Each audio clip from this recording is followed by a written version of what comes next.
नमस्ते विद्यार्थी मित्रांनो, आज आपण VMN स्टडी ग्रुपतर्फे आपण 90 दिवसाची संयुक्त पूर्व परीक्षेची स्ट्रॅटेजी जे आहे, नियोजन जे आहे ते नियोजन आज आपण इथं बोर्डवर बघणार आहोत।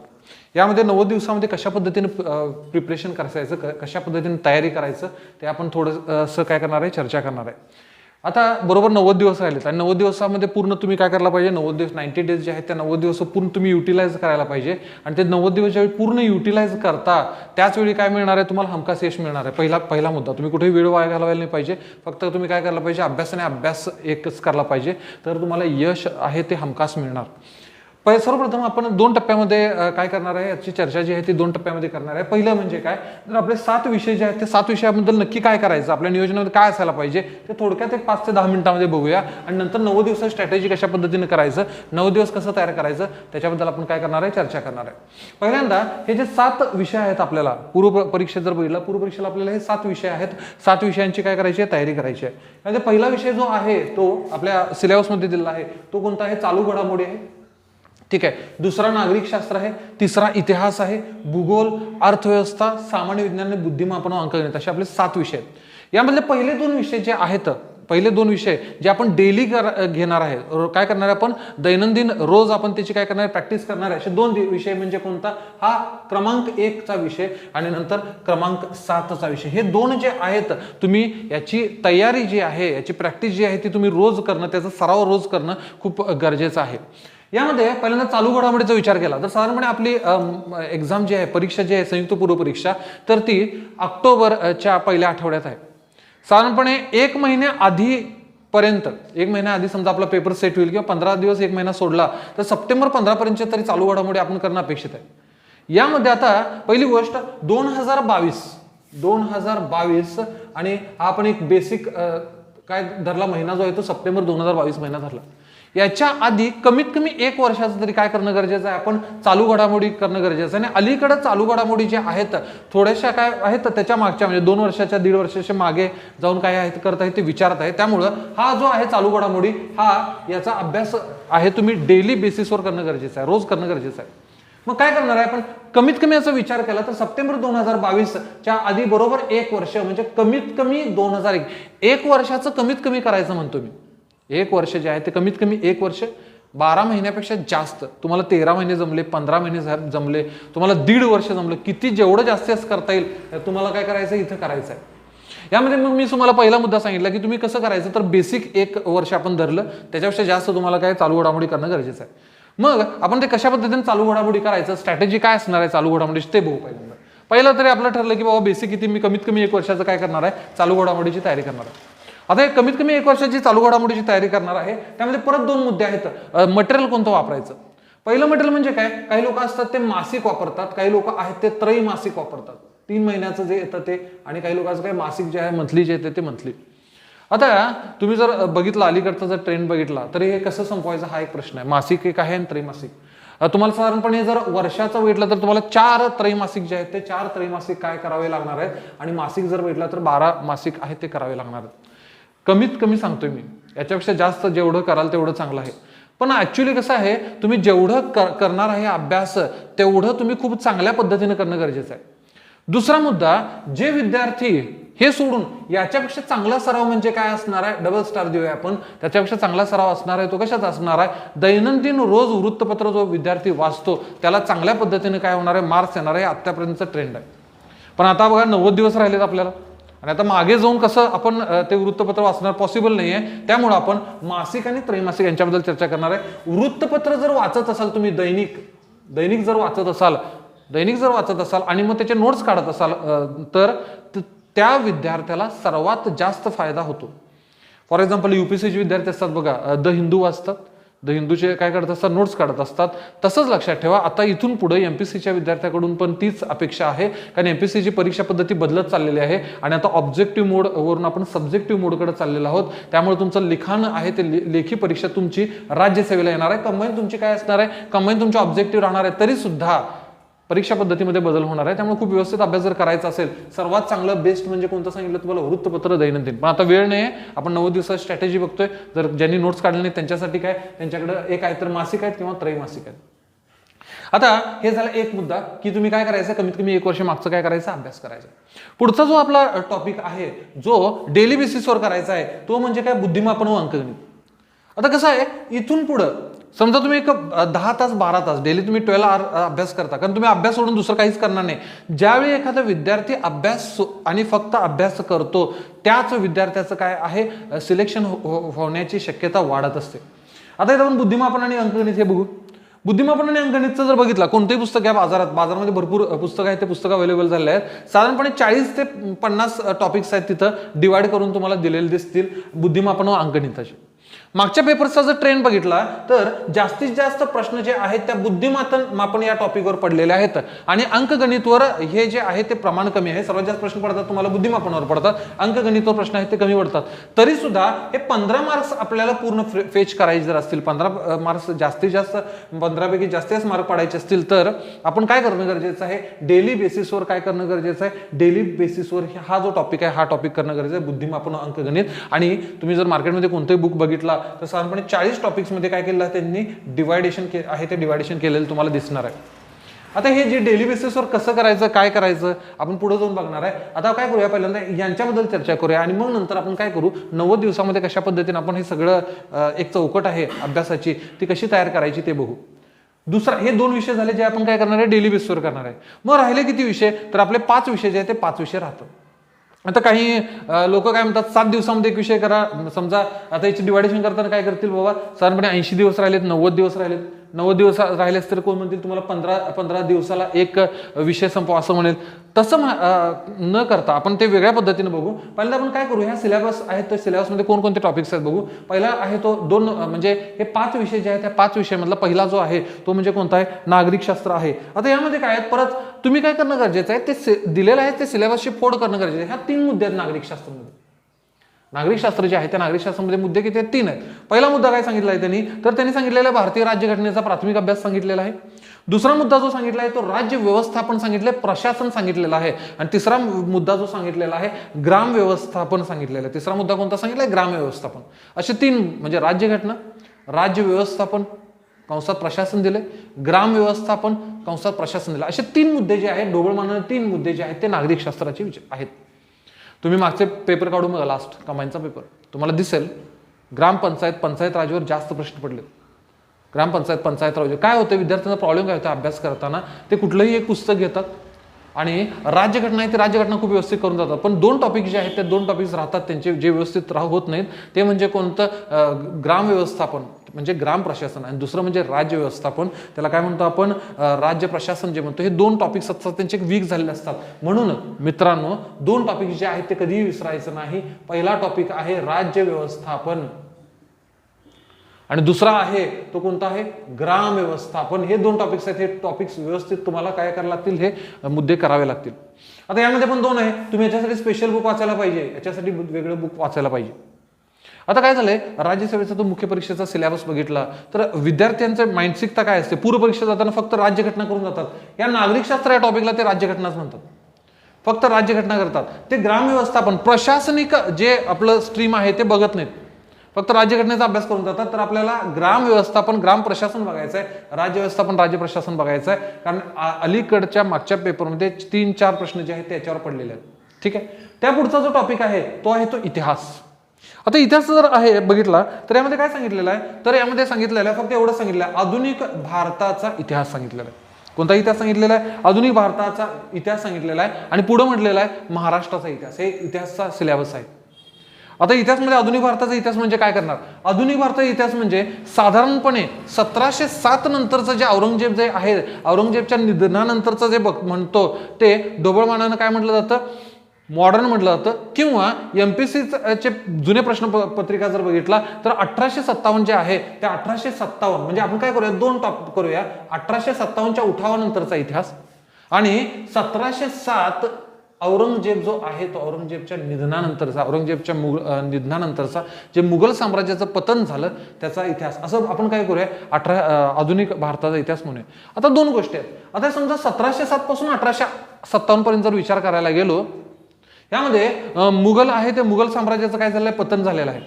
मराठा साम्राज्य आहे ते मराठा साम्राज्य मोठं झालेलं आहे. मग ह्या पार्ट मधलं काय करणार आपण, या पार्टचा अभ्यास करताना, या भागाचा म्हणजे आधुनिक इतिहास, शक्यतो मुलं जे आहेत ते काय करतात, आधुनिक भारताचा इतिहास करताना 1857च्या नंतरचा इतिहास आपण करतो विद्यार्थी. तरी सुद्धा 1707 ते 1857 दरम्यानचा जर इतिहास बघायचा जर झाला तर आपण यामध्ये काय बघणार आहे, तर भारतामध्ये ब्रिटिश व्यवस्था कशी बनली, ब्रिटिश व्यवस्था जी आहे भारतातली ब्रिटिश व्यवस्था, त्याचा आपण अभ्यास करणे इथं अपेक्षित आहे. ह्या पूर्ण 1707 ते 1857च्या दरम्यानचा इतिहास बघितला तर म्हणजे साधारणपणे आपण काय म्हणू, असं म्हणूया, जे गव्हर्नर जनरल्स आहेत सगळे या पार्टमधले, या भागातले सगळे गव्हर्नर जनरल्स आहेत, ते गव्हर्नर जनरल्स आपण अभ्यासायला पाहिजे. मग 1857 नंतर आपण फोकस जे आहे ते काय करूया, भारताकडे घेऊया. कमीत कमी अभ्यास करताना, अभ्यासाचं नियोजन करताना 1857च्या नंतरचा अभ्यास करणार, उठावानंतरचा इतिहास तुम्ही करणारच आहे, पण त्याचबरोबर इथं काय करणार आहे तुम्ही, 1707 ते 1857 या दरम्यानचा थोडंफार महत्वाचे जे घडामोडी आहेत त्या बघणार आहे. समाज सुधारक जे आहेत ते समाज सुधारक पण या घडामोडीमध्ये आपण काय करणार आहे, बघणार आहे. ठीक आहे, राजाराम मोहन राय असतील. ठीक आहे, त्यानंतर मग महत्वाचं कोणतं आहे, गव्हर्नर जनरल ऑफ इंडिया जे होते पहिले बेंटिंक असतील. बेंटिंगच्या आधी कोण कोण होते गव्हर्नर जनरल होते, मग रॉबर्ट क्लाईव्ह पासून बेंटिंग पर्यंत, आणि नंतर बेंटिंग नंतर आपण कोणतं, कॅनिंग, 1857चा उठाव ज्यावेळी झाला कॅनिंग त्यांच्यापर्यंत, हा जो व्हॉइस राय गव्हर्नर जनरलचा कार्य आहे तो कार्यकाल, आणि नंतर इथून पुढे कशाचा कार्यकाल म्हणतो आपण, 1858 पासून व्हॉइस राय, हे सगळं इथं बघणार आहे आपण. एक म्हणजे हा एक काय झाला, आपला फोकस झाला.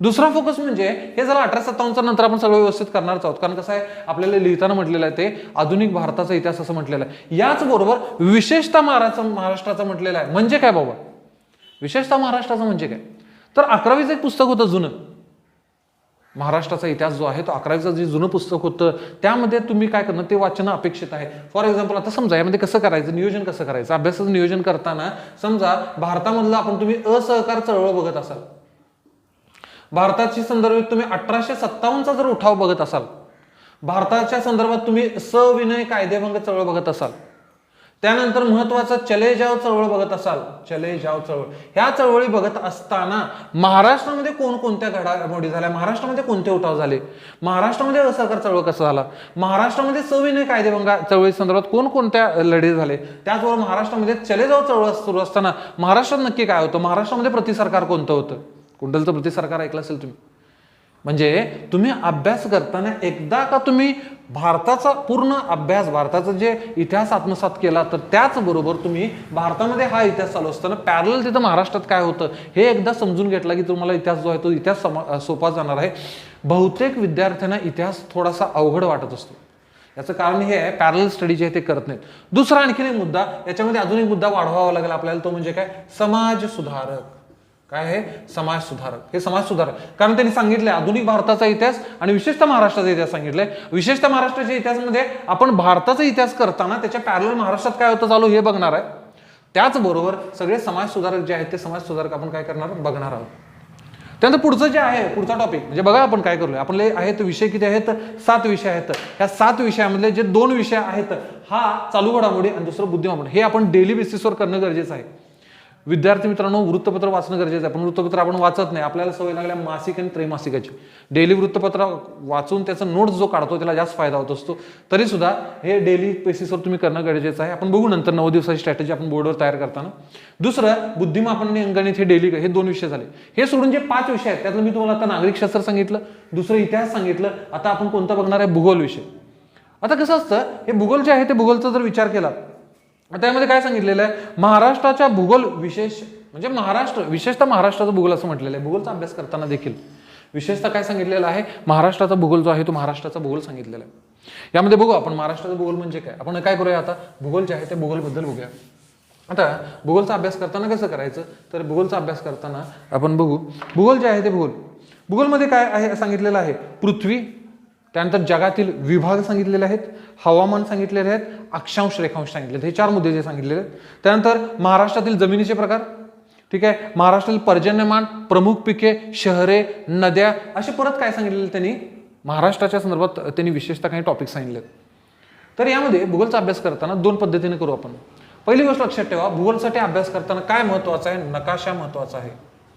ॲटलस म्हणतो आपण, ज्याच्याकडे नकाशा, ॲटलस जे आहे, ॲटलस नाही आहे, तो भूगोलचा अभ्यास करत नाही आहे, तो चुकीच्या पद्धतीने चाललाय, लक्षात घ्या. मग यामध्ये दोन पद्धतीने बघू आपण. आता काही लोक काय म्हणतील तुम्हाला, राज्यसेवेची मुलं असतात ते राज्यसेवेची मुलं जे असतात ते फिजिकल जिओग्राफी, आणि ते फिजिकल जिओग्राफीमध्ये जिओमॉर्फॉलॉजी भूरूपशास्त्र जे म्हणतो, हा भूरूपशास्त्र नावाचा टॉपिक जो आहे, भूरूपशास्त्र टॉपिक कोणता आहे, भूरूपशास्त्र हा टॉपिक आहे. त्यानंतर दुसरा आहे हवामानशास्त्र. ठीक आहे. तिसरा जो टॉपिक आहे सागरशास्त्र. राज्यसेवेच्या विद्यार्थ्यांना पूर्व परीक्षेसाठी हे टॉपिक जे असतात हे धडे करावे लागतात. मग संयुक्त पूर्व परीक्षा किंवा कंबाईनच्या विद्यार्थ्यांचं काय, त्याच्याबद्दल आपण बघू. पहिली गोष्ट लक्षात ठेवा, तुमच्याकडे नकाशा असणं गरजेचं आहे. नकाशा दोन, एक महाराष्ट्राचा नकाशा आणि दुसरा आहे भारत आणि जगाचा नकाशा, भारत जग, हे नकाशा असणं गरजेचं आहे. नकाशाचा अभ्यास कर. महाराष्ट्राचा नकाशा कोणताही या मार्केटमध्ये अवेलेबल असलेला, भारताचा किंवा जगाचा जो नकाशा आपण वापरणार आहे तो म्हणजे कोणता वापरणार आहे, Oxford student atlas for India. परत एकदा, Oxford student atlas. Oxford school atlas मिळतं ते घ्यायचं नाही, Oxford student atlas for India घ्यायचं. ते कशासाठी, भारत आणि जगाच्या नकाशासाठी घेणार आहे. महाराष्ट्राचे नकाशे आपल्याला मिळतील, काय अडचण येणार नाही. आता याचा अभ्यास कसा करायचा, तर लक्षात घ्या हे 3 टॉपिक्स आहेत. मागचे पेपर जर काढून बघितला तुम्ही, 2013 सेल्स टॅक्स इन्स्पेक्टरचा पेपर काढून बघा, एसटीआयचे पेपर. त्यानंतर मागचे पेपर तुम्ही काढून बघितला, तुम्हाला असं दिसेल याच्यावर पूर्वी एखादा दुसरा प्रश्न पडायचा.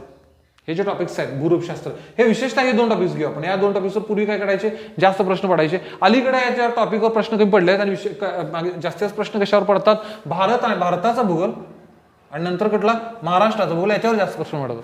याच्यावर 7, 8, 9 पडतील प्रश्न, याच्यावर 5 ते 6 पडतील. पूर्वी कसं होतं, याच्यावर 2-3 प्रश्न पडायचे, याच्यावर 3-4 पडायचे, आणि 8-9 प्रश्न जे आहेत त्याच्यावर पडायला.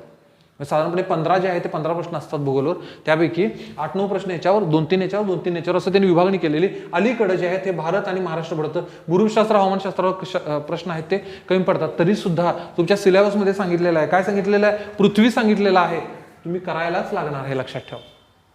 नाही तर काय होतं, राज्यसेवेचे विद्यार्थी असतात त्यांचं भूरूपशास्त्र झालेलं असतं, राज्यसेवेचे विद्यार्थी असतात त्यांचं सागरशास्त्र झालेलं असतं, राज्यसेवेचे विद्यार्थी असतात त्यांना हवामानशास्त्र माहीत असतं, त्यांना जास्त आपल्या कंबाईनच्या विद्यार्थ्यांपेक्षा काय होतं, मार्क्स असतात ते मार्क्स चांगले पडतात. म्हणून मित्रांनो, भूरूपशास्त्र जर असेल तर तो तुम्ही करणं गरजेचं आहे. भूरूपशास्त्र समजा जमत नसेल, 8वीचं जुनं पुस्तक जे आहे, क्रमिक पुस्तक 8वीचं जुनं, त्यामध्ये भूरूपशास्त्र हे चांगल्या पद्धतीने दिले, बघू शकता. नदीची भूरूप, ठीक आहे, म्हणजे त्यामध्ये काय करणार ते टॉपिक्स आहेत. त्यानंतर ज्वालामुखी येणार, हे सगळे काय करा, ढोबळमानानं जे आहे ते परफेक्ट जमत नसेल तर परफेक्ट महत्वाचे आहे ते बघून घ्या. हवामानशास्त्र पण महत्वाचं आहे का, कारण आपल्या सिलेबसमध्ये सांगितलंय हवामान हा शब्दच दिलाय आपल्या इथे सिलेबसला, पृथ्वी दिलंय. त्यानंतर दुसरा मुद्दा जो आहे, जगातील विभाग सांगितले आणि हवामान हे दिलंयच. त्यामुळे हे 2 टॉपिक महत्वाचे, त्यांना सोडायचं नाही. हवामानशास्त्र आहे तो हवामानशास्त्र करायचं. मग तुम्ही काय करा, भारताचा आणि महाराष्ट्राचा काय करू शकता, भूगोल जो आहे तो भूगोल करू शकता. हे दोन्ही भूगोल करताना आणखीन एक मुद्दा महत्वाचा, तुम्ही नकाशा आहे ते नकाशावरचा फोकस कधीही कमी करून चालणार नाही. आपण ते नकाशा कसं करायचं, डेली बेसिसवर कसं करायचं काय, हे आपण पहिल्यांदा बघू. नंतर हा झाला एक मुद्दा. त्यानंतर आपण बघू भारत आणि, आता त्यात पण 3 परत प्रकार आहेत. काय प्रकार आहे, तर भारताचा आणि महाराष्ट्राचा भूगोल बघताना आपण काय काय बघणार आहे, तर त्यामध्ये सामाजिक भूगोल येतो, आर्थिक भूगोल येतो. सामाजिक भूगोल आणि आर्थिक भूगोल, आपल्याला काय वाटतं भूगोल म्हणजे डोंगर, हे जे आपण फिजिकल जिओग्राफी म्हणतो त्याला इंग्लिशमध्ये, ते फिजिकल जिओग्राफी सोडून तुम्हाला सोशल जिओग्राफी पण आहे, तुम्हाला इकॉनॉमिक जिओग्राफी आहे, म्हणजे तुम्हाला काय काय आहे, फिजिकल जिओग्राफी असतं, सोशल म्हणजे आहे सामाजिक भूगोल असतो, आणि तिसरं म्हणजे कोणतं, आर्थिक, इकॉनॉमिक जिओग्राफी. 3 गोष्टी आहेत. याच्यासाठी जास्तीत जास्त कशाचा वापर करणार आहे, नकाशाचा जो आहे तो नकाशाचा वापर करणार आहे. ठीक आहे, एवढं तुम्हाला माहित असणं गरजेचं आहे. त्यानंतर पुढचा जो टॉपिक आहे, मुद्दा जो आहे तो तिसरा पुढचा तो आहे म्हणजे कोणता, अर्थव्यवस्था. अर्थव्यवस्थेची तयारी कसं करणार, अर्थव्यवस्थेची तयारी करताना 2 यामध्ये टॉपिक्स आहेत अर्थव्यवस्थेमध्ये.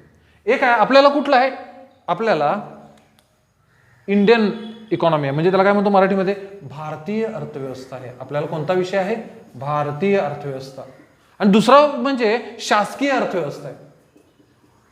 कोणता आहे, शासकीय अर्थव्यवस्था जी आहे ती शासकीय. असे 2 मुद्दे आहेत आपल्याकडे. पहिला मुद्दा कोणता आहे, भारतीय अर्थव्यवस्था. दुसरा म्हणजे कोणता, शासकीय अर्थव्यवस्था. आता अभ्यास कसा करायचा, नियोजन कसं करायचं, सोपं आहे, लक्षात आहे, काही विशेष नाही. नेहमी अर्थव्यवस्थेचा अभ्यास करताना हे जे तुम्हाला सिलेबसमध्ये जे मुद्दे दिलेले आहेत, फक्त आणि फक्त त्याच मुद्द्यांचा अभ्यास करायचा. त्याच्यापेक्षा जास्त आपण काय जाणार आहे, ते कुठं जाणार आहे, मग चालू घडामोडीमध्ये जाणार आहे. कशामध्ये जाणार आहे, चालू घडामोडीमध्ये. म्हणजे अर्थव्यवस्था आणि अर्थव्यवस्थेचा अभ्यास करताना भारतीय अर्थव्यवस्था आणि दुसरी कोणती, शासकीय अर्थव्यवस्था, दोघांचा अभ्यास करणार आहे. 2 मुद्दे आहेत ते डोक्यात कायम ठेवायचा. आता भारतीय अर्थव्यवस्था बघताना काय बघणार आहे तुम्ही? भारतीय अर्थव्यवस्था बघताना मुद्दे कोणते आहेत? राष्ट्रीय उत्पन्न आहे, शेती आहे, ठीक आहे, त्यानंतर उद्योग आहे, ठीक आहे, त्यानंतर पुढचा आहे तो व्यापार आहे, परकीय व्यापार, बँकिंग आहे, लोकसंख्या आहे, दारिद्र्य आहे, ठीक आहे, आणि त्यानंतर बेरोजगारी आहे आणि शासकीय अर्थ. हे 2 मुद्दे जे आहेत हे कसं करणार आहे? या दोन्ही मुद्द्यामध्ये सिलेबसला धरून काय स्टिक टू द सिलेबस म्हणायचं.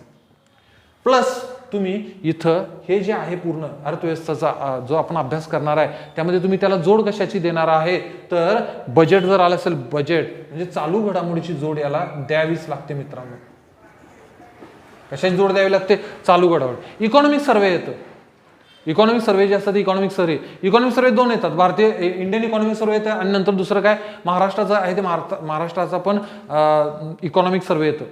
हे जे इकॉनॉमिक सर्वे असतं, इकॉनॉमिक सर्वेला आपण तयारी करताना इकॉनॉमिक सर्वेमधून काय करणार आहे? इकॉनॉमिक सर्वेमध्ये ज्या ठळक गोष्टी आहेत त्या काय करायच्या? अधोरेखित करा आणि त्या अधोरेखित करून परफेक्ट काय करायचं? पाठांतर करायचं. म्हणजे अर्थव्यवस्था करताना तुम्ही पहिला काय stick to the syllabus, then तुम्ही काय करायचंय? चालू करंटमध्ये काय चालू आहे त्याला काय करायचंय? जोड देत जायचे. हे 15 प्रश्न असणार. आणि शेवटचं जे आहे ते आपण चर्चेला घेणार आहे ते म्हणजे कोणतं आहे? आता सामान्य विज्ञान. आता 5 आपण जे करणार आहे 1, 2, 3, 4, 5 पाचवा विषय म्हणजे कोणतं? सामान्य विज्ञान. काय होतं सामान्य विज्ञानाच्या संदर्भात सांगायचं झालं, जे आर्ट्स कॉमर्सचे विद्यार्थी असं त्यांना असं वाटतं की आपलं काय बाबा सामान्य विज्ञान चांगलं नाही आहे आणि जे सायन्स बॅकग्राऊंडचे आहेत त्यांचं काय सामान्य विज्ञान खूप चांगलं असं काहीही नाही आहे. आपल्या क्लासमध्ये भरपूर काय आहेत सायन्स बॅकग्राऊंडचे विद्यार्थी आहेत, त्यांना पण सगळ्या गोष्टी कराव्या लागणार. तुम्हाला पण त्यांचा 1 दिवस आधी होईल, तुम्हाला 2 दिवस जास्त लागतील, एवढंच होणार आहे. त्याच्यापेक्षा जास्त काहीच होणार नाही. त्याच्यापेक्षा जास्त काही होणार आहे का? नाही, त्याच्यापेक्षा जास्त काहीच होणार नाही. मग आपण बघूया हे बघताना काय करणार आहे आपण? सामान्य विज्ञान कसं करायचं? सामान्य विज्ञानची तयारी करताना, सामान्य विज्ञान जो विषय आहे त्याची तयारी करताना पहिली गोष्ट जमत असेल तर बघा तुम्ही कुठलं मार्केटमध्ये बुक अवेलेबल असेल यू कॅन त्या पुस्तकांवर तुम्ही तयारी करू शकताय. पण समजा 7वी ते 10वी पुस्तक जर केला, 7वी ते 10वी क्रमित पुस्तके, तर ते मोर दॅन सफिशियंट आहे. खूप झालं 7वी ते 10वी जे पुस्तकं आहेत विज्ञानचे. आता 2 मुद्दे आहेत तुम्हाला, म्हणजे लोक आहेत तर ते सिलेबसच्या बद्दल पण काही मुद्दे आहेत आणि सिलेबसमध्ये काय दिलंय डोक्यात कायम ठेवायचं. प्रॉब्लेम काय आहे विद्यार्थ्यांना सामान्य विज्ञानाचं कुठलं पुस्तक, आता भरपूर मार्केटमध्ये भरपूर पुस्तक आलेत, भरपूर लोक आहेत, भरपूर लोकांचे क्लासेस आहेत आणि क्लासेसचे पुस्तक आले, पुस्तक घ्यायचं कव्हर टू कव्हर वाचून काढतात. तसं करायचं नाही. ज्याचं सायन्स चांगलं आहे, सामान्य विज्ञान चांगलं आहे, त्यांनी काय करायचं? सिलेबसमध्ये कोणते मुद्दे आहेत? फिजिक्स आहे, केमिस्ट्री आहे, मराठीमध्ये काय म्हणतो आपण त्याला? भौतिकशास्त्र, रसायनशास्त्र. त्यानंतर आपल्याला झूलॉजी, बॉटनी आहे, मराठीमध्ये काय म्हणतो आपण त्याला? प्राणीशास्त्र, वनस्पतीशास्त्र. आणि शेवटचा म्हणजे हायजीन आहे, म्हणजे आरोग्यशास्त्र. हे 5 टॉपिक्स आहेत. बायोलॉजी असं कुठेही उल्लेख नाही आहे, डोक्यात कायम ठेवा. बायोलॉजी असा कुठं उल्लेख नाही आहे. आपल्याला झूलॉजी आहे, आपल्याला बॉटनी आहे, आपल्याला प्राणीशास्त्र आहे, आपल्याला बॉटनीला काय म्हणतो आपण? वनस्पतीशास्त्र आहे, आणि हायजीन म्हणजे आरोग्यशास्त्र आहे, आणि फिजिक्स केमिस्ट्री. मग बघू आपण, बघा आपल्याला फिजिक्स आहे, केमिस्ट्री आहे, मराठीमध्ये आपण काय म्हणतो? भौतिकशास्त्र, रसायनशास्त्र. झूलॉजी बॉटनी आहे, त्याला काय म्हणतो आपण? प्राणीशास्त्र. दुसरा कोणता आहे? वनस्पतीशास्त्र. प्राणीशास्त्र, वनस्पतीशास्त्र. ठीक आहे. आणखीन कोणते विषय आहेत? हे झाले फिजिक्स केमिस्ट्री, हे त्यानंतर प्राणीशास्त्र, वनस्पतीशास्त्र, आणि शेवटचं जे आहे ते कोणतं सांगितलेलं आहे? आरोग्यशास्त्र. असे आपल्याला विषय आहेत. डोक्यात कायम ठेवायचं. बायोलॉजी पुस्तक घेऊन बायोलॉजी गोकून अजिबात करायचं नाही. 7वी ते 10वी पुस्तक वाचा, काय अडचण नाही. 7वी ते 10वी पुस्तक वाचा, पण वाचताना कसं वाचायचं? पॅरलल रिडिंग करायचं. कसं पॅरलल रिडिंग करायचं म्हणजे कसं? तर काय करा, समजा 7वीचं पुस्तक वाचताना तुम्ही त्यातलं फिजिक्स वाचला, फिजिक्सच्या संदर्भात असेल, 8वीचं पुस्तक जे आहे, किंवा समजा तुम्हाला 7वी पण जमत नसेल, 8वी ते 10वी करा, काय अडचण नाही. जुने पुस्तक घ्या 8वी 10वी. 8वीच्या पुस्तकात तुम्ही काहीतरी वाचला एखादा टॉपिक फिजिक्सचा, तोच टॉपिक जो आहे तो 9वी आणि 10वी असं करत जायचं. न की कवर 8वीचं पुस्तक एकदा संपवलं, 9वीचं एकदा संपवलं, 10वीचं असं अजिबात करायचं नाही. हाच अप्रोच तुमचा असणं आवश्यक आहे सामान्य विज्ञानाच्या संदर्भात. दुसरं बायोलॉजी आपल्याला नाही, आपल्याला स्पेसिफिकली सांगितलंय प्राणीशास्त्र, वनस्पतीशास्त्र. याची तयारी कशी करायची? प्राणीशास्त्र, वनस्पतीशास्त्र. तर सर्वात जास्त आहे ते परीक्षेला पडतं ते क्लासिफिकेशन पडतं. काय पडते परीक्षेला? क्लासिफिकेशन, वर्गीकरण पडतं. ते पूर्ण ॲनिमल किंगडम, किंगडम्स जे असतात, 5 किंगडम्स, सृष्टी म्हणतात मराठीमध्ये, ते 5 सृष्टी खूप व्यवस्थित करा. त्यांचे एक्झाम्पल्स आहेत ते एक्झाम्पल्स सेट करा, पाठ करा. ठीक आहे. आणि अशा पद्धतीने काय करायचं? प्राणीशास्त्र आणि वनस्पतीशास्त्र करायचं आहे. त्याचबरोबर शेवटी ते आरोग्यशास्त्र, हायजीन खूप महत्वाचं आहे. हायजीन अशा पद्धतीनं सिलेबस आहे तो सिलेबस डोक्यात असणं गरजेचं आहे. आणि 8वी 10वी पुस्तकं करायची. आणखीन एखादा प्रश्न असा पडेल जो सायन्सच्या विद्यार्थीला पण येणार नाही, आपल्याला पण येणार नाही. ठीक आहे, पण तुमचं कमीत कमी टार्गेट आहे ते हे असणं गरजेचं आहे 8वी ते 10वी. 7वी ते 10वी करा किंवा 8वी ते 10वी करा, जमत नसेल तर 3 पुस्तक 8वी 9वी 10वी.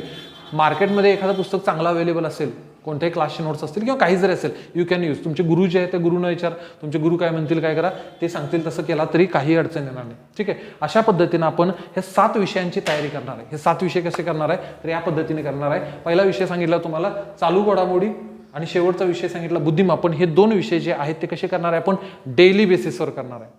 ठीक आहे. आणि हे 5 विषय जे आहे, हे 5 विषय कसे करायचे, याची तयारी कशी करायची, ही थोडक्यात आपण चर्चा जी आहे ती चर्चा केलेली आहे. आता आपण काय करणार आहे, 90 दिवसामध्ये कसं हे सगळे विषय बसवायचं त्याच्याबद्दल काय करणार आहे, चर्चा करणार आहे. सोपं आहे, लक्षात घ्या मित्रांनो. असं काय कंबाईनची परीक्षाची म्हणजे काय खूप अवघड नाही. ठीक आहे. याला काय लागतं, नियोजन जे आहे ते नियोजन खूप महत्वाचं आहे. याच्यासाठी काय महत्वाचं आहे, नियोजन जे आहे ते नियोजन खूप महत्वाचं आहे.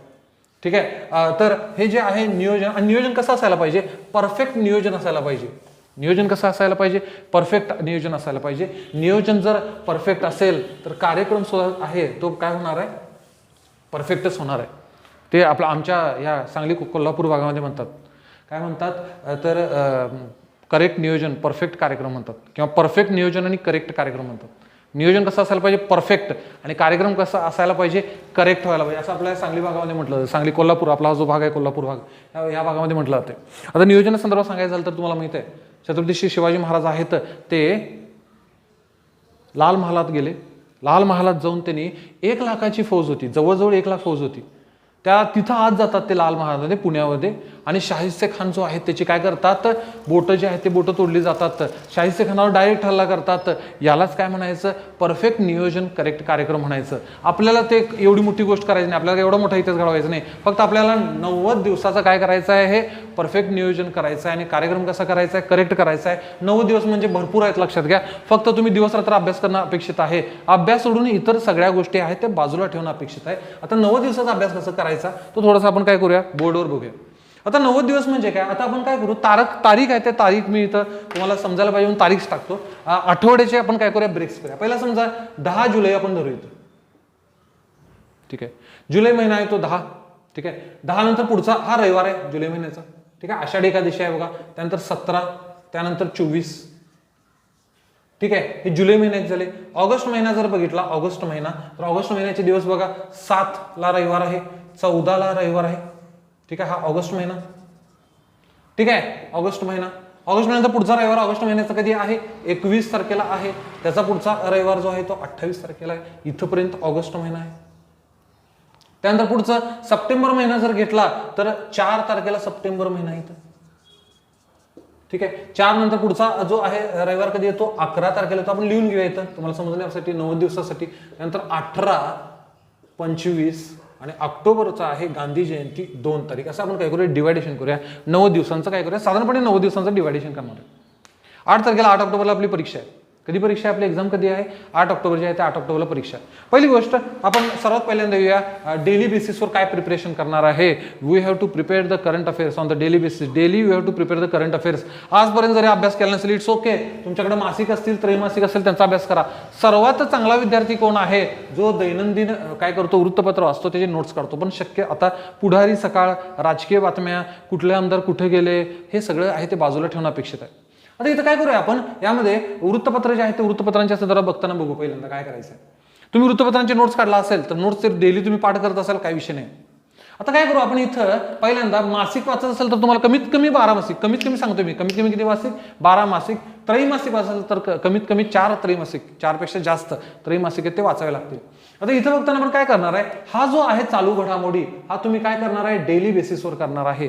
रोज त्याला 1-1.5 तास 1-1.5 तास जेवणानंतर करा, ग्रुप डिस्कशन करा, काही अडचण नाही. हे झालं. दुसरा विषय तुम्ही डेली बेसिसवर करणार आहे तो म्हणजे कोणता आहे, बुद्धिमापन आणि अंकगणित. हा विषय काय करणार आहे तुम्ही डेली बेसिसवर करणार आहे. आता डोक्यात कायम ठेवायचं, आपल्याला जास्त प्रश्न पडणार आहेत ते बुद्धिमापनचे प्रश्न पडणार आहेत. बुद्धिमापनचे प्रश्न जे आहेत ते जास्त पडणार आहेत. अंकगणित आहे ते आपल्याला काय आहे, कमी आहे, ते कमी पडतं. मग आता काय करणार, बुद्धिमापन आणि अंकगणित त्याचा विचार करू आपण. बुद्धिमापन आणि अंकगणित आहे त्याचा विचार करू. आता आपल्याला अंकगणित जे आहे ते काय पडणार आहे, कमी पडणार आहे. ठीक आहे. बुद्धिमापन जास्त पडणार आहे. कोणतंही एखादं पुस्तक घ्या, तुमच्या पुण्यामधले क्लास असतील, कोल्हापूरमधले असतील, कुठलंही असेल किंवा नोट्स असतील, औरंगाबाद आहे त्या औरंगाबादमध्ये पण सेंटर मोठं झालंय, तिथले कुठले क्लास असतील, नोट्स असतील, काही पण घ्या तुम्ही. हे पण एक पुस्तक जे आहे, एक पुस्तक तुमचं बेसिक असायला पाहिजे, तेच पुस्तक भरपूर वेळा सोडवा. एकच पुस्तक तुम्ही काय करायचं, भरपूर वेळा सोडवायचं आहे, न की भरपूर पुस्तक सोडण्यापेक्षा एकच पुस्तक त्याच्यावर हात बसवायचा आहे. जास्त प्रॅक्टिस तुमची कशाची असणार आहे, बुद्धिमापन चाचणीची आहे, ते बुद्धिमापन चाचणीवर असणार आहे. आता आपण इथं आलो, समजा आता बुद्धिमापन करायचं कसं, काही लोकांना प्रश्न आहे. समजा 40 टॉपिक मी मगाशी सांगितलेलं, इथं सुरुवातीला सांगितलेलं स्ट्रॅटेजीमध्ये 40 टॉपिक्स आहेत तुमच्याकडं. आता आपण दिवस बघू, रोज तुम्ही 2 टॉपिक्स केला, रोज किती टॉपिक्स केला, 2. आता हा 2022 चालू आहे, ठीक आहे. जुलै 10 पासून एक तुम्हाला एक समजायला पाहिजे म्हणून आपण माइलस्टोन समजायला पाहिजे, आपले टार्गेट समजायला पाहिजे म्हणून हे तारखा आपण अशा टाकवल्या. आणि हे जे सगळे आहेत ते रविवार आहेत. काय कोणते वार आहेत, रविवार आहेत. समजा 40 टॉपिक्स करायचे आहेत तुम्हाला, सगळे टॉपिक्स आपण वेगवेगळे धरलेत, ठीक आहे. मग काय धरले बाबा, बुद्धिमापनचे सगळे असे धरून समजा तुम्हाला 40 टॉपिक करायचे आहेत. 40 टॉपिक करायचे आहेत, तर इथून आपण 10 तारखेला चालू केले तर साधारणपणे 20 दिवस म्हणजे 10 आणि 20 जर विचार केला तर साधारणपणे एक 7 तारखेपर्यंत, म्हणजे हा आठवडा 1, हा दुसरा आठवडा, हा तिसरा आठवडा, म्हणजे इथं हा जो रेष मारलेली आहे इथं ऑगस्ट 6 पर्यंत तुमचे सगळं जे आहे टॉपिक जे आहे करणार आहे तुम्ही अंकगणित आणि बुद्धिमापनचे, तुम्ही काय करायचे इथं म्हणजे 3 आठवड्यामध्ये आवरून घ्यायचे. किती आठवड्यामध्ये, 3 आठवड्यामध्ये. 21 दिवस म्हणजे 21 दिवसाचा 3 आठवडा. आणि तुम्ही डेली बेसिसवर करणारे बुद्धिमापन रोज 2 केला तरी सुद्धा तुमचे 3 आठवड्यामध्ये सगळे टॉपिक्स आहेत ते सगळे टॉपिक संपतात. त्यानंतर काय करायचं आहे, मग दर आठवड्याला बघा आपण काय करू, 40 टॉपिक धरलेत आपण. कोणतंही मोठं बुक घेतलं तर 40 टॉपिक असतात बघा, जे परीक्षेला पडणार आहे 40 टॉपिक. त्यात पण तुम्हाला माहित पाहिजे बाबा हे 40 मधले काय 15-18 टॉपिक आहेत ते जास्त पडतात म्हणून. मग इथून पुढे काय करायचं बघा, लक्ष देऊन ऐकायचं अंकगणितचं. 40 टॉपिक संपून घेतला तुम्ही, डेली 2 केला, daily 2 topics of the maths and mental ability, and ते 2 केला. त्यानंतर तुम्ही किती संपले, तुमचे 40 टॉपिक जे आहेत ते 40 टॉपिक संपले. मग काय करायचं, दर आठवड्याला किती दिवस आहेत, आता आपण काय करूया, रविवार सोडून द्या, रविवार आहे तर रविवार सोडून द्या, तर 6 दिवसाचा आठवडा धरूया. ह्या 6 दिवसामध्ये ते 40 टॉपिक संपवायचं. म्हणजे साधारणपणे आपण रोज 7 टॉपिक आहेत ते 7 धडे करायचे. किती धडे करायचे, रोज 7 7 7 7 7 असे रोज 7 धडे केला की तुमचं एका आठवड्यामध्ये पुस्तक संपतं. पहिल्यांदा तुम्ही टॉपिक वाईज करून घेतलाय, आता काय करायचं, पहिल्या दिवशी सोमवारी 1 ते 7, मंगळवारी 8 ते 16, बुधवारी, ठीक आहे. असं करत करत हे सगळे टॉपिक जे आहेत ते 6 दिवसात तुमचं पुस्तक आहे ते संपते. परत सेम रिपीट करायचं. आता इथं काय करत होतो आपण, टॉपिक वाईज करत होतो, रोज 2 टॉपिक करत होतो. आणि मग एक्सरसाइज असतं मागं, पुस्तकाच्या मागे एक्सरसाइज. चांगलं पुस्तक घ्या, त्या चांगल्या पुस्तकाच्या मागे एक्सरसाइज असते. मग काय करायचं, सोमवारी पहिले 7 टॉपिक, मंगळवारी त्याच्या पुढचे, बुधवारी त्याच्या पुढचे, गुरुवारी त्याच्या पुढचे, शुक्रवारी आणि राहिलेले टॉपिक जे ते शनिवारी, असे करून तुमचे जे 40 टॉपिक्स आहेत ते 40 टॉपिक संपले. तुमचा एका आठवड्यात पूर्ण पुस्तक संपवलं. काय करायचं, 7 टॉपिक घेतला, प्रत्येक टॉपिक मधले 5 गणित घ्या. 7 धडे म्हणूया, टॉपिक्स म्हणण्यापेक्षा धडे म्हणूया, चॅप्टर्स म्हणूया. हे जे धडे आहेत प्रत्येक मधले 5 जर केला 7 × 5 = 35 गणित झाली रोज. प्रत्येक टॉपिक मधले 8 केला 7 × 8 = 56 गणित झाली. हे 56 गणित रोज सोडवला. काय असतं लक्षात ठेवा, एक्झाम मध्ये बेसिक कायम लक्षात ठेवायचं, अंकगणित आणि बुद्धिमत्ता सोडवताना तुम्ही ते नेहमी माझ्या मते जास्तीत जास्त विद्यार्थ्यांनी ते परीक्षेमध्ये नंतरच्या 10 मिनिटांमध्ये सोडवलेलं चांगलं असतं. आणि ज्यावेळी तुम्ही अंकगणित आणि बुद्धिमत्ता ज्यावेळी सोडवत असता परीक्षेमध्ये, त्यावेळी काय करावं लागतं, तुम्हाला सगळे गणित मिक्स दिलं असतं, स्विचिंग करायला लागतं. आणि इथं तुम्ही ज्यावेळी टॉपिक वाईज करता त्यावेळी काय होतं, तुम्ही एक टॉपिक 1 तारखेला, एक टॉपिक समजा पहिला आणि दुसरा टॉपिक तुम्ही 10 तारखेला केला, तर 24 तारखेला जे टॉपिक करणार आहे तुम्ही, तोपर्यंत पहिले 10 तारखेला केलेले टॉपिक्स काय केले नाही तुम्ही विसरलेले असणार आहे. म्हणून आपण काय करायचं, आठवड्यामध्ये पूर्ण पुस्तक संपवण्यासाठी त्या पुस्तकांच्या धड्यांची विभागणी करायची. साधारण 7 धडे घेऊया. 7 धडे घेतला तर प्रत्येकाचे 8 किंवा 5 तुम्हाला जेवढे झेपतात तेवढे हे करून एक पुस्तक संपून घ्यायचं आणि त्याचं पटपट सोडायचं. पहिला धडा घ्यायचा, दुसराचा पटपट 5-5 किंवा 8-8 हे आहे ते ठरले. हे प्रॉब्लेम नंबर ऑफ प्रॉब्लेम्स आहे, हे नंबर ऑफ टॉपिक्स आहे. सेम असं केलं, परत इथं परत एकदा करून घ्यायचं, परत इथं तसं करा. हे डेली इथून जेवढ्या वेळा कराल तेवढं तुमचं काय होणार आहे, तेवढं तुमचं अंकगणित आणि बुद्धिमापनावर हात बसणार आहे. साधारणपणे बघा, इथं हा ऑगस्ट महिना आहे, ऑगस्ट महिन्याच्या एंडपर्यंत केला 1 2 3 वेळा पुस्तक जे आहे ते पुस्तक काय झालं तुमचं हाताखालून गेलं. किती वेळा गेलं, 3 वेळा पुस्तक जे आहे ते पुस्तक हाताखालून गेलं. आता हा झाला. मग पुढं काय करणार, पुढं आता 28 ते 4 इथून काय करायचं, सगळे क्वेश्चन पेपर आहेत ते क्वेश्चन पेपर सोडवायचे. सगळे क्वेश्चन पेपर जे आहेत ते क्वेश्चन पेपर सोडवायचे, प्लस हा एक्सरसाइज जो आहे तो चालू ठेवायचा. कारण गणित हा असा विषय आहे, अंकगणित आणि बुद्धिमापन, जे परीक्षेला पडलेले प्रश्न त्याच टाईपचे प्रश्न पडतात. शेवटचे इथं हा आठवडा 11 ते 18चा हा आठवडा क्वेश्चन पेपर, 18 ते 25 हा इथं मागे पडलेले सगळे क्वेश्चन पेपर आहेत ते हाताखालून घालवायचे. आणि कधी वेळ मिळेल त्यावेळी काय करायचं, हे जे आहे तुमचं एक्सरसाइज करायचं. एवढं जरी केला तरी बुद्धिमापन अंकगणित मोर दॅन सफिशियंट आहे. 90 दिवसामध्ये तुमची चांगली तयारी होईल. आता हे टार्गेट मी तुम्हाला कसं दिलंय बघा, हे 6 ऑगस्ट जे आहे ते 6 ऑगस्ट मध्ये तुमचे सगळं पुस्तक संपूर्ण तुम्हाला कॉन्फिडन्स येईल आणि नंतर पुस्तक किती वेळा हाताखालून जाईल, 7 ते 14 एकदा, 14 ते 21 दोनदा, 21 ते 28 तीनदा, 3 वेळा तुमच्या हाताखालून पुस्तक ते सोडवून गेलं. 5-5, 7-7 प्रत्येक धड्यातले सोडवला तुम्ही. 7 धड्यामधले 7 धडे आहेत, प्रत्येक धड्यामधले 8 म्हणजे 7-8 56 गणित रोज ज्यावेळी सोडवाल तुम्ही न चुकता. हे मी तुम्हाला 3 वेळा काय सांगितलंय, हे बघा इथे एकदा, दोनदा, हे 3 वेळा. 3 वेळा काय सांगितलं, 6-6 दिवसाचा एक्सरसाइज. लक्षात ठेवायचं, मानवी बुद्धीचं एक लॉजिक आहे. मानवी बुद्धी असते ती कसं असतं, 21 दिवस एखादी गोष्ट रिपीटेडली केला तुमच्या ब्रेनमध्ये ते खूप चांगल्या पद्धतीने काय होत असते, फिट असते, प्रॅक्टिस चांगली होत असते. त्यामुळे तुला मला 3 वेळाचं रिव्हिजन सांगितलंय. आणि नंतर मग क्वेश्चन पेपर आहे, ते क्वेश्चन पेपर सॉल्व्ह कसे करायचे ते सांगितलंय. क्वेश्चन पेपरमधलं फक्त गणित बुद्धिमत्ता बोलते आपण. ठीक आहे. चालू घडामोडी सांगितलं. चालू घडामोडीबद्दल बघायचं झालं तर काय करणार, चालू घडामोडी पण तिथं चालू करणार आहे. चालू घडामोडीचं काय करायचं, चालू घडामोडी मागे पडायला नाही पाहिजे. कारण तुम्हाला ऑगस्ट महिन्यात ऑगस्टचं मासिक करायचं आहे, सप्टेंबर महिन्यामध्ये सप्टेंबर महिन्याचं मासिक करायचं आहे, ऑक्टोबर महिन्यामध्ये सप्टेंबरची माहिती असलेलं एक मासिक येणार आहे. परीक्षा देते आपल्याला वेळ मिळणार नाही करण्यासाठी, पण ते करायचं आहे. आणि यासाठी काय करायचं, पहिल्यांदा तुम्ही समजा चालू घडामोडी मागे पडला असेल, चालू घडामोडीला 1.5 तास देऊन डेली बेसिसवर ते मागून खेचून आणायचं आहे.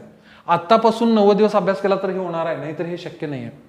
ठीक आहे. मग चालू घडामोडी सांगितलं तुम्हाला, बुद्धिमापन आणि अंकगणितच्या संदर्भात सांगितलं. आता आपण हे 5 विषय कसे करायचे, 1, 2, 3, 4, 5 त्यांच्याबद्दल चर्चा करणार आहे.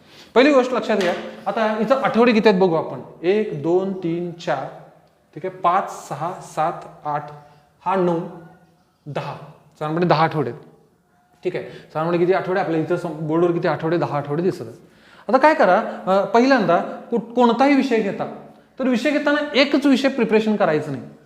आता समजा काही लोक सांगतील 7 दिवसामध्ये एक धडा कर आणि नंतरच्या 3-4 आपल्या दिवसाची विभागणी करू आपण परत एकदा. समजा तुम्ही याला 1-1.5 तास दिला चालू घडामोडीला आणि बुद्धिमापन अंकगणितला 1-1.5 तास दिला, तुमचे किती तास गेले, 3 तास गेले. 3 तास गेले. 3 तास गेल्यानंतर तुमच्याकडे राहतं की 7 ते 8 तास गळगळीत राहतात. 7 ते 8 तासामध्ये काय करायचं आहे, 7 ते 8 तासामध्ये 2 विषय घेतला तर जास्त चांगलं. 2 विषय जर घेतला तर काय जास्त चांगलं, जर 7 ते 8 तास उरत असतील तर. कारण कमीत कमी 12 तास तरी तुमचा अभ्यास होणार आहे, म्हणजे होणार आहेच. कारण कोणत्याही परिस्थितीत तुम्हाला यावेळी पूर्व परीक्षा पास व्हायची आहे. जो पूर्व परीक्षा पास होणार आहे तोच रेसमध्ये असणार आहे मुख्य परीक्षेच्या. मग काय केलं आपण, आता आपण समजा एखादा यातला विषय घ्यायचा, यातला विषय घेताना कोणता विषय पॅरलल घ्यायचा याच्याबद्दल चर्चा करू. समजा तुम्ही पहिल्यांदा सामान्य विज्ञान विषय घेतला, तुमचा आवडता कोणताही विषय घ्या, असं काही हाच विषय घ्यायला पाहिजे तो विषय घ्यायला पाहिजे. सामान्य विज्ञान एखादा सब्जेक्ट आपण यस लिहूया सब्जेक्टला, किंवा ब्ल्यू न लिहूया आपण इथं. एखादा सब्जेक्ट आपण काय केला, एखादा सब्जेक्ट आपण इथं चालू केला, आपण ब्ल्यू न लिहूया इथं सब्जेक्ट. तर साधारणपणे 2 आठवड्यामध्ये हा सब्जेक्ट संपायला पाहिजे. किती आठवड्यामध्ये, 2 आठवड्यामध्ये. हा पहिला सब्जेक्ट झाला. दुसरा सब्जेक्ट हा आठवडा जो आहे तो किती, 17 ते 24च्या दरम्यानचा आठवडा आहे. कधीच्या दरम्यान 17 ते 24च्या दरम्यानचा आठवडा आहे. दुसरा सब्जेक्ट 24 ते 7च्या दरम्यान झाला, हा दुसरा. ठीक आहे. इथं हा दुसरा सब्जेक्ट झाला. तिसरा सब्जेक्ट जो आहे तो इथं आला. तिसरा सब्जेक्ट इथं आला. चौथा सब्जेक्ट जो आहे तो इथं आला. हा 11 पासून 18 पर्यंत एक आला. 5वा सब्जेक्ट यस 5. काल 5 विषय करायचे, 1, 2, 3, 4, 5 आहे का बघा. 2 आठवडे, हा आठवडा पहिला, हा आठवडा. ठीक आहे. पहिल्या 2 आठवड्यामध्ये एक विषय संपला तुमचा. ठीक आहे. 10 पासून 24 पर्यंत. 24 ते 14 पर्यंत दुसरा विषय संपला. 14 ते 28 पर्यंत तिसरा विषय संपला. 28 ते 11 पर्यंत चौथा विषय संपला. आणि 11 पासून म्हणजे 11 इथून पुढं 11 पासून 25 पर्यंत आपला काय 5 विषय. 5 विषय अभ्यास करायला जरी 2 आठवडे जरी दिला, you have the good time. लक्षात ठेवा, तुमच्याकडे खूप चांगल्या पद्धतीचा वेळ आहे. आता कसं करायचं, तर मी काय सांगतो बघा. समजा यातले आता विषयाबद्दल बघू. तुम्हाला सांगितलं बघा, हे 2 आठवड्यामध्ये एक विषय, ह्या 2 आठवड्यामध्ये असं तुम्हाला करून दिलं साधारणपणे. हा महिना कोणता आहे इथं लिहू आपण. हा जुलै महिना आहे बघा. हा जुलै महिना आहे. कोणता महिना आहे, जुलै. हा ऑगस्ट महिना आहे.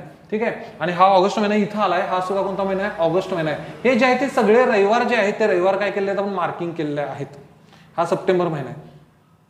आता इथं आपण कसं तयारी करायचं बघू. पहिला समजा यातला कोणताही विषय घेतला तर माझ्या मते समजा कोणाचं तर सामान्य विज्ञान चांगलं नाही. काय करायचं, कधी पण जो आपला चांगला विषय आहे तो आपल्या हाताशी घ्यायचा. तुमचा चांगला विषय हा तो पहिल्या 2 आठवड्यामध्ये घेतला. यामध्ये आपण इतिहासाचे 2 पार्ट्स करू. कसे करणार आहे 2. एक आपण काय करूया, समाज सुधारक, आणि दुसरा पार्ट म्हणजे कोणता, आपला इतिहास सगळं आहेत. आता भारत पण आलं, महाराष्ट्र हे सगळे झालं, पण समाज सुधारकाला आपण वेगळं धरूया. जवळजवळ मित्रांनो 30-40 समाज सुधारक आहेत. त्यातले 12 ते 15 समाज सुधारक खूप व्यवस्थित करायचे आहेत. नंतर लहान लहान समाज सुधारक म्हणजे एक वाक्यामध्ये असलेले काही समाज सुधारक आहेत. म्हणजे एक वाक्य त्यांनी हे केलं हे परीक्षेला पडतं. खूप व्यवस्थित चांगली तयारी करायची असेल तर आपण 2 पार्ट्स केले इतिहासाचे, भारताचा आणि महाराष्ट्राचा इतिहास. आणि समाज सुधारक आपण थोडंसं वेगळ्या अप्रोचनं जाऊया. काय करायचं, समजा तुम्ही आता हे इतिहास 2, भूगोलचं तसं करायचं, भूगोलचे 2 पार्ट्स करूया. म्हणजे काय बाबा, नकाशा वाचन एक भाग असणार आहे, भूगोलचा अभ्यास करताना कोणता असणार आहे, नकाशा असणार आहे, आणि 2 असणार आहे थेरी. म्हणजे थेरी जी असणार आहे ती थेरी असणार आहे. मॅक्झिमम अभ्यास जो असणार आहे तुमचा नकाशावर असणार आहे. ज्यावेळी तुम्ही पहिला विषय घेणार आहे, कोणताही विषय घ्या, ज्यावेळी तुम्ही पहिला विषय घेणार आहे त्यावेळी तुम्ही या दोन्ही विषयापैकी, इतिहास आणि भूगोल या दोन्ही विषयापैकी कोणतं घेऊ शकता. समजा तुम्ही पहिला विषय कोणताही घेतला, म्हणजे राहिलेल्या 3 विषयापैकी कोणताही विषय घेतला, तर इतिहास किंवा भूगोल यातलं नकाशा किंवा समाज सुधारक कोणतंही घेऊ शकता. पहिला विषय घेतल्यानंतर तुम्ही समाज सुधारक जर, म्हणजे पहिला विषय कोणताही घेतला, समजा तो एखाद्या व्यक्तीने म्हटला सामान्य विज्ञान घेऊ बाबा, मी सामान्य विज्ञान आवडते, मला सामान्य विज्ञान घेतो, माझं कच्चा आहे, मी सामान्य विज्ञान पहिला तयारी करून घेतो. 2 आठवडे समजा सामान्य विज्ञान तयारी करायला चालू केला त्याने. तो काय करू शकतो, ज्यावेळी हा विषय चालू असतो तो काय करू शकतो, रोज 2 समाज सुधारक करू शकतो. लक्षात घ्या, रोज 2 समाज सुधारक करू शकतो. असं करत करत समाज सुधारक, म्हणजे काय होईल, ज्यावेळी तुमचा हा पहिला विषय संपेल ना त्यावेळी हा विषय समाज सुधारकचा संपून जाईल. डोक्यात चाललंय समाज सुधारक संपून जाईल. किंवा भूगोलचे पण 2 पार्ट केलेत आपण, नकाशा आणि थेरी. यामध्ये समजा एखाद्या विषयाने इथं समाज सुधारकाच्या जागी काय घेतला, त्यांनी नकाशा घेतला, तसं पण देखील चालू शकतं. तुम्ही काय करायचं आहे, महाराष्ट्राचा नकाशा खूप व्यवस्थित बघायचा आहे, सगळे प्रश्न त्यातलेच पडणार आहेत. तुम्ही जर नकाशा केला 70%, 70% जे आहे ते नकाशावरूनच पडणार आहेत प्रश्न. मग काय करा बाबा, हा पहिला विषय मी घेतलोय आणि त्याच्याबरोबर काय करू, पॅरलल नकाशा, मी फक्त नकाशा बघायचं, बाकी काहीही करायचं नाही.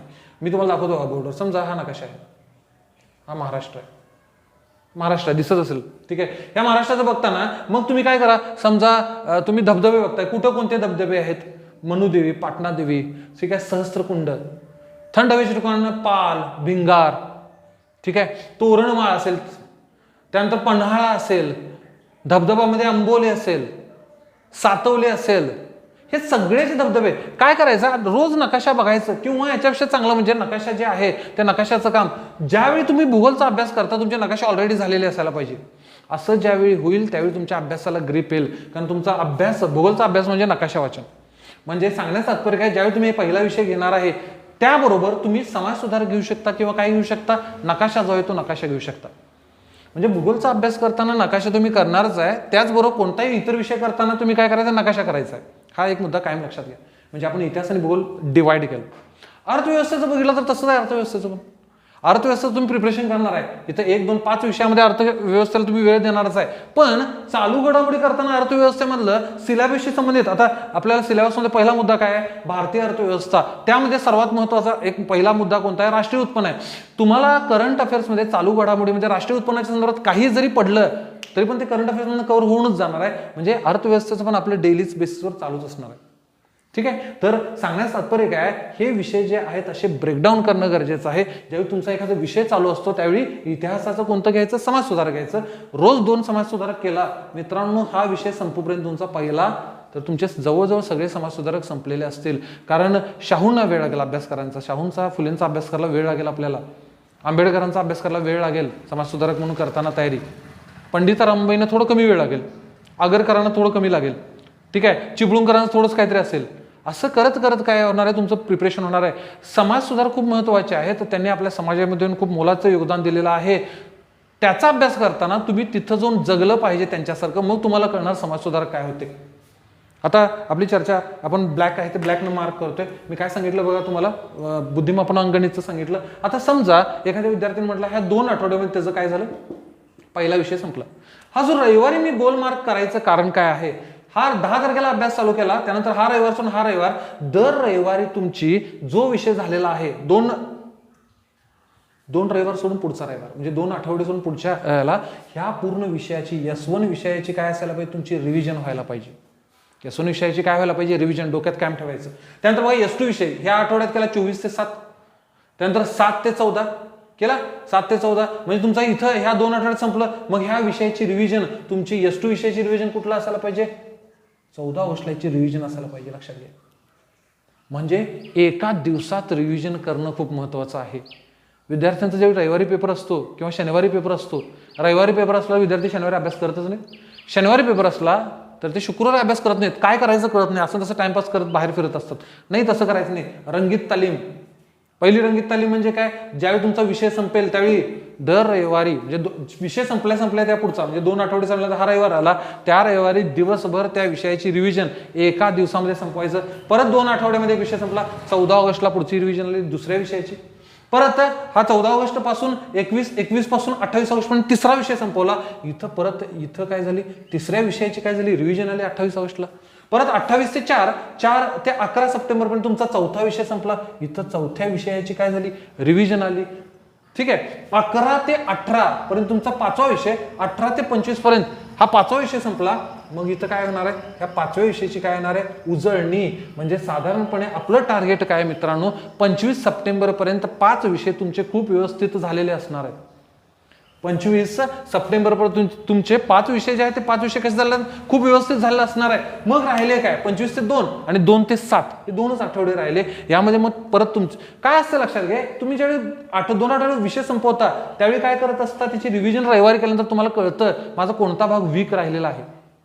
ठीक आहे, समजाले. आणखी नाही सांगायचं शेवटचा मुद्दा म्हणजे ठीक आहे, ह्या शेवटच्या आपण काय करणार आहे 25 तारखेनंतरचा परीक्षेपर्यंतचा कालावधी काय आपण बेसिक रिव्हिजनला परत ठेवणार आहे. परत आपण एखादा व्हिडिओ करूया 30 दिवसाचं कसं प्रिपरेशन करायचं, त्यामध्ये आपण परत एखादा व्हिडिओ तयार करणार आहे. आता सध्या डोक्यात कायम ठेवा की आपण अभ्यास करताना हे जे तुम्हाला स्ट्रॅटेजी सांगितलेलं आहे 2 आठवड्यामध्ये एक विषय संपवायचा आणि रविवारी 24 तारखेला रिव्हिजन, परत 2 आठवड्यामध्ये एक विषय संपवायचा, परत रविवारी दुसऱ्या विषयाचे रिव्हिजन, असं करून तुमच्या 5 रिव्हिजन झालं. आणखीन एक हे झालं तुमचं वीकली रिव्हिजन. कसलं झालं वीकली, म्हणजे तो वीकली रिव्हिजनला काय म्हणतो आपण साप्ताहिक उजळणी म्हणू त्याला. अजून एक उजळणीचा प्रकार असतो रोज रात्री झोपताना 1 तासामध्ये दिवसभर जे झालेलं आहे ते बघायचं म्हणतोय मार्क केलेलं आणि मग झोपी जायचं. असं जर अभ्यास केला मित्रांनो, एक सर्वात महत्त्वाची गोष्ट सांगतो, ज्याला परीक्षेमध्ये उत्तीर्ण व्हायचं आहे त्याला सर्वात महत्त्वाची एकच गोष्ट आयुष्यात करायला लागणार आहे ती म्हणजे उजळणी आणि फक्त उजळणी. हाच यशाचा काय आहे राजमार्ग आहे. उजळणीशिवाय आयुष्यामध्ये काहीच नाही. काल केलेलं 2 दिवसामध्ये केलं आपलं विसरतं. हा बेसिक सगळ्या विद्यार्थ्यांचा काय प्रॉब्लेम आहे. त्यासाठी काय करायचं, एक वीकली रिव्हिजन त्याला म्हणतो आपण. इथं सांगितलं रविवारी आपण काय केलंय उजळणी केली आहे, जो विषय संपवलाय 14 दिवसामध्ये. आणखीन एक उजळणीचा प्रकार सांगितला, दिवसभर जो अभ्यास करतो त्याची उजळणी. ठीक आहे मित्रांनो, आपलं टार्गेट आहे इथंपर्यंत 90 दिवसाचे आपले जे पूर्ण नियोजन आहे त्यामध्ये 25 तारखेपर्यंत संपल आणि नंतर 25 सप्टेंबर नंतर पुढचे 14 दिवस जे आहेत ते तुम्ही काय करणार आहे, ते तुम्ही रिव्हिजन जे आहे ते एक दिवसामध्ये फास्ट रिव्हिजन आवरून घेणार आहे. हा झाला एक मुद्दा. त्यानंतर मी इथं तुम्हाला सांगितलेलं बघा डेली बेसवर बुद्धिमापन गणित करणार आहे. हे 20 दिवसामध्ये संपवणार आहे. मग 6 दिवसामध्ये प्रत्येकी 7 टॉपिक, समजा 40 टॉपिक ठरवले आपण हे करायचे आहेत, 40 धडे ठरवले आपण आणि ते 40 टॉपिक केले 6 दिवस संपले. असं 3 वेळा करणार आहे. 3 वेळा म्हणजे कुठं सांगितलं तुम्हाला, इथं मगाशी अंकगणित बुद्धिमापन सांगितलं, हा पहिलं सांगितलं, हे फर्स्ट. ठीक आहे, इथं जे आहे ते दुसरं सांगितलं, हे सेकंड आणि हे थर्ड, हे गणितात सांगितलं. आणि मग गणितासाठी इथं क्वेश्चन पेपर लिहिलं. बरोबर आहे. आता तुम्ही काय करायचं, तुम्ही मागच्या प्रश्नपत्रिका जी सांगितली इथं क्वेश्चन पेपर लिहिले की नाही, क्वेश्चन पेपर लिहिले, तुमचे 2 विषय राहिलेत S4 आणि S5, 2 विषय जे आहेत ते सब्जेक्ट राहिलेत, तरी सुद्धा क्वेश्चन पेपरची प्रॅक्टिस जी आहे ती खूप महत्वाची आहे. मग काय करा, सुरुवातीच्या कालखंडामध्ये दर रविवारी पेपर सोडत जावा, टॉपिक वाईज पेपर सोडवून घ्या. पण साधारणपणे जर सप्टेंबर महिना जो आहे त्या सप्टेंबरमध्ये 1 दिवसाआड 1 दिवस लिहून घ्या. लक्षात ठेवा, सप्टेंबरमध्ये 1 दिवसाआड 1 दिवस तुम्ही प्रश्नपत्रिकांची प्रॅक्टिस करणं गरजेचं आहे. पुण्यामधले सगळे क्लास आहेत, औरंगाबाद आहे, पुणे आहे, नागपूर आहे, इथं भरपूर क्लासेस झालेत. प्रत्येक क्लास आपलं काय करतं, क्वेश्चन पेपर टाकतं, घ्यायचं प्रश्नपत्रिकाने सोडवायचं. असं काय करा, 1 दिवसाआड 1 दिवस सप्टेंबर महिन्यामध्ये, हा सप्टेंबर महिना जो आहे ह्या सप्टेंबर महिन्यामध्ये तुम्ही 1 दिवसाआड 1 दिवस काय करणं गरजेचं आहे, प्रश्नपत्रिका सोडवणं गरजेचं आहे. अशा पद्धतीनं 90 दिवसाची तयारी करायची आहे. 25 सप्टेंबर आपलं टार्गेट जे असणार आहे त्या 90 दिवसामधलं आणि नंतरचे पुढचे 2 आठवडे मग काय करणार, टॉपिक वाईज रिव्हिजन जे आहे ते रिव्हिजन करणार आहे. ठीक आहे मित्रांनो, इथं आपण ह्या 90 दिवसाचे जे नियोजन सांगितलेलं आहे त्याबद्दल स्ट्रॅटेजीबद्दल तुम्हाला सांगितलेलं आहे. कृपया हे पूर्ण स्ट्रॅटेजी व्यवस्थित करा. तुम्हाला सुरुवातीच्या टप्प्यामध्ये सुरुवातीच्या आपल्या हे लेक्चरच्या आधी जे सांगितलं ते बघून घ्या काय काय सांगितलेलं. ठीक आहे. आणि हा आपला तो VMN स्टडी ग्रुप जो चॅनल आहे, नवीन चॅनल आहे आपला, आता 1 महिना झाला चालू झाला आहे. कृपया हा चॅनल जो आहे तो सर्वांनी सबस्क्राईब करा आणि लाईक करा. ठीक आहे. धन्यवाद.